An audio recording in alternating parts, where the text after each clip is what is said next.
एक नई शुरुआत उदयपुर के एक पुराने पर खास महल जैसा घर, राजनिवास। यहीं रहती थी शारदा देवी, एक मजबूत पर थोड़ी जिद्दी सास। घर का अनुशासन उनके लिए सबसे महत्वपूर्ण था और उनकी एक ही कमजोरी थी, उनका बेटा आरव, जो लंदन से एमबीए करके वापस आया था। आरव ने एक दिन घोषणा की, मां, मैं किसी को पसंद करता हूं। उसका नाम मीरा है। मीरा, एक मध्यम वर्ग की साधारण स्वतंत्र लड़की, पढ़ाई में शानदार और दिल से कोमल। शारदा देवी को यह रिश्ता पसंद नहीं आया।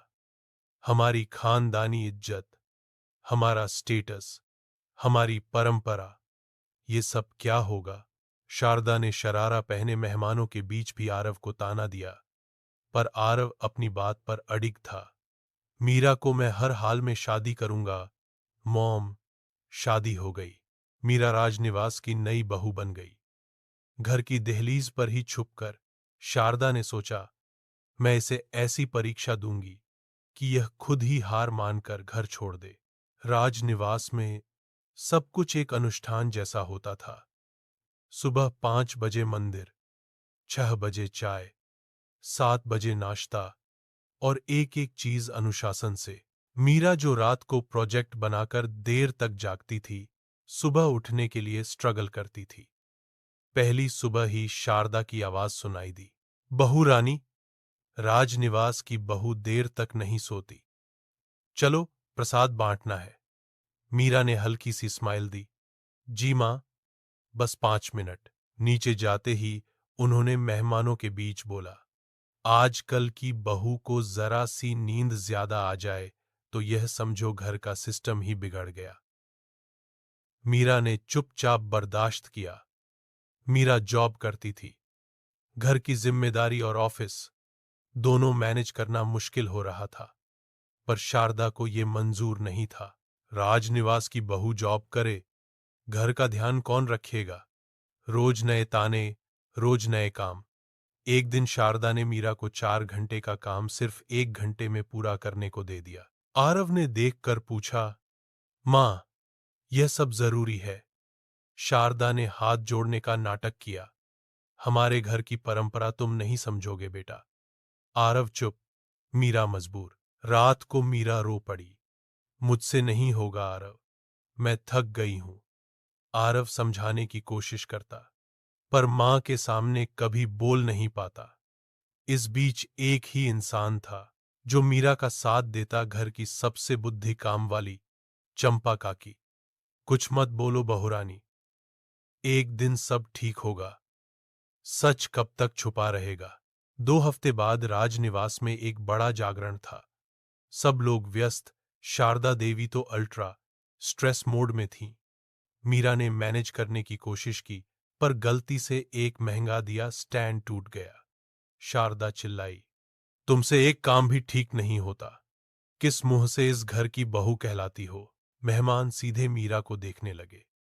मीरा भागकर मंदिर के पीछे गार्डन में चली गई। आंखों से आंसू रुक ही नहीं रहे थे। तभी चंपा काकी आई। बहुरानी, एक बात बताऊं, पर किसी को कहना मत। मीरा ने पूछा, क्या? काकी ने धीरे से कहा, शारदा देवी तुम्हें इसलिए पसंद नहीं करती क्योंकि उनका एक सपना था कि आरव की शादी उनके दोस्त की बेटी तनु से हो, और तनु के माता पिता राजनिवास में हिस्सा रखने वाले पुराने साथी थे, पर तुमने उनका पुराना प्लान बिगाड़ दिया। मीरा हिल गई थी, पर मुझे क्यों कोई नहीं बताता? मां से एक चांस क्यों नहीं मिला? काकी बोली, क्योंकि उन्हें डर है कि तुम आरव को उनसे दूर कर दोगी। मीरा ने आंसू पोंछकर कहा, नहीं काकी, मैं मां का दिल जीत कर रहूंगी। अगले दिन मीरा सुबह 4 बजे उठकर मंदिर साफ किया, नाश्ता बनाया, सबकी पसंद देखकर टिफिन बनाया और शारदा को सरप्राइज किया। शारदा हैरान नहीं हुई, गुस्सा हुई। नाटक मत करो मीरा, मुझे पता है तुम क्या चाहती हो। मीरा ने सीधे आंखों में देखकर कहा, मां, मैं सिर्फ आपका ट्रस्ट चाहती हूं। शारदा ने चुप कर दिया, पर धीरे धीरे मीरा की मेहनत सबके दिल में जगह बनाने लगी। घर के छोटे नौकर, आरव के किन्स, सब उसकी तारीफ करने लगे। सिर्फ शारदा देवी एक पत्थर की मूर्ति बनी हुई थी। एक दिन पूरा घर शादी के फंक्शन में गया था। सिर्फ मीरा और शारदा घर पर थे। शारदा की कमर में पुरानी दर्द की वजह से तकलीफ होती थी। फंक्शन में जाने से पहले उन्होंने मीरा को बोल दिया था, किचन साफ कर देना, वार्डरोब ऑर्गेनाइज कर देना और पूजा की तैयारी कर देना। पर मीरा को अर्जेंट ऑफिस कॉल आ गया। प्रोजेक्ट का डेडलाइन था। वो 2 घंटे तक लैपटॉप पर व्यस्त हो गई। तभी शारदा नीचे आई और सब देखकर फट पड़ी। तुम्हारी नौकरी, तुम्हारी जिंदगी, तुम्हारी पढ़ाई, सब पहले है ना? घर की परवाह नहीं? तुम आरव की जिंदगी बर्बाद कर दोगी। मीरा शौक में, मां, मैं बस। शारदा ने एक ऐसी बात कह दी जो तीर की तरह चुभी। अगर आरव ने तनु से शादी की होती तो यह घर कब का खुशियों से भर चुका होता। वह रात मीरा कमरे में बंद होकर रोया, दिल से रोया। आरव घर आया तो सब सुना और जिंदगी में पहली बार मां से बोला, मॉम, इन्फ, आप मीरा को क्यों टॉर्चर करती हैं? आप मेरी खुशी नहीं देख सकती। शारदा शॉक रह गई। आरव गुस्से में घर से निकल गया, मीरा को साथ लेकर। 2 महीने तक आरव और मीरा एक छोटी सी रेंटेड फ्लैट में रहे। सिंपल पर प्यार भरी जिंदगी। पर मीरा का दिल अब भी राजनिवास में था। मां अकेली होंगी, उनकी दवाई, उनका ख्याल कौन रखता होगा? आरव बोला, मीरा, उन्होंने ही तो हमें दूर किया। मीरा ने हाथ पकड़कर कहा, पर एक बहू होने का फर्ज और मां होने का हक, दोनों का एक कनेक्शन होता है आरव। मुझे उनकी फिक्र होती है। तभी एक दिन चंपा काकी का फोन आया, बहू रानी, शारदा देवी बेहोश हो गई हैं। उनकी शुगर गिर गई। मीरा बिना 1 सेकंड वेस्ट किए राजनिवास भागी। शारदा बिस्तर पर बैठी थी, कमजोर, थकी हुई, अकेली। मीरा दौड़कर उनका हाथ पकड़कर बोली, मां, क्या हालत बना रखी है? आपने खाना क्यों नहीं खाया? शारदा ने आंखें खोली। तुम वापस क्यों आई? मीरा की आवाज हिल गई। क्योंकि मैं बहू हूं आपकी, और एक बहू घर तब छोड़ती है जब मौत उसे रोक ले। पर मां से दूर कैसे रह सकती हूं? शारदा ने पिघलकर आंखें बंद कर लीं। 2 हफ्ते मीरा उनका पूरा ख्याल रखती रही, दवाई, diet, walking, exercise, doctor consultation, सब। एक दिन शारदा बहुत देर तक मीरा को देखती रही और बोली, मीरा, तुम मुझे बस दिखते हो सरल, पर तुम बहुत गहरी हो। मैं तुम्हें गलत समझ बैठी थी। मीरा हंसकर बोली, गलत समझना छोटा है मां, किसी को मौका देना बा होता है। शारदा की आंखों से आंसू बह गए। बहुरानी, जी मां, तुम यह घर छोड़कर कभी मत जाना। राजनिवास में फिर से जीवन सामान्य हो चुकी थी, पर एक परीक्षा बाकी थी, तनु का वापस आना। हाँ, वही तनु जिससे शारदा शादी कराना चाहती थी।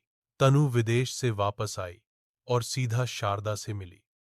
Aunty, I still like Aarav. Meera ने पहली बार शारदा की आंखों में एक दोषी डर देखा। वो रात शारदा ने मीरा को बुलाया। मीरा, तनु वापस आई है, अगर तुम चाहो तो। मीरा ने हाथ जोड़कर कहा, मां, निर्णय आरव का था, मेरा नहीं, और मैं किसी प्रतियोगिता का हिस्सा नहीं हूं। मैच्योरिटी ने शारदा का दिल जीत लिया। 2 दिन बाद तनु ने सबके सामने कहा, आंटी, मुझे कुछ एहसास हुआ। आरव को कभी मेरी जरूरत नहीं थी, और इस घर को मीरा जैसी बहू कभी नहीं मिल सकती। शारदा ने तनु का हाथ पकड़कर कहा, बेटी, तुम अच्छी हो, पर मीरा इस घर की शान है। आरव और मीरा 1 साल बाद एक छोटी सी उत्सव रखते हैं, उनकी शादी की सालगिरह पर। सब लोग राजनिवास में इकट्ठा होते हैं। शारदा एक सरप्राइज घोषणा करती हैं, मीरा राजनिवास की बहू नहीं, यह हमारी बेटी है। और जो लड़की अपने दिल से घर संभाल लेती है, वो सिर्फ बहू नहीं होती, वो घर का सुरूर होती है। मीरा की आंखों से खुशी के आंसू टपक पड़ते हैं। आरव उसके कान में धीरे से बोलता है, फाइनली मेरी बीवी ने मेरी मॉम का दिल जीत लिया। मीरा मुस्कुराकर कहती है, दिल जीतने के लिए प्यार चाहिए, युद्ध नहीं। शारदा उन्हें गले लगा लेती हैं। अब इस घर में कोई जुदाई, कोई गिला शिकवा नहीं, सिर्फ प्यार होगा। राजनिवास की दहलीज पर दिया जल रहा होता है, एक नई, शांत, खुशहाल जिंदगी की तरह। यह सास बहू का रिश्ता अब सच में पूरा हो चुका था। Happy ending.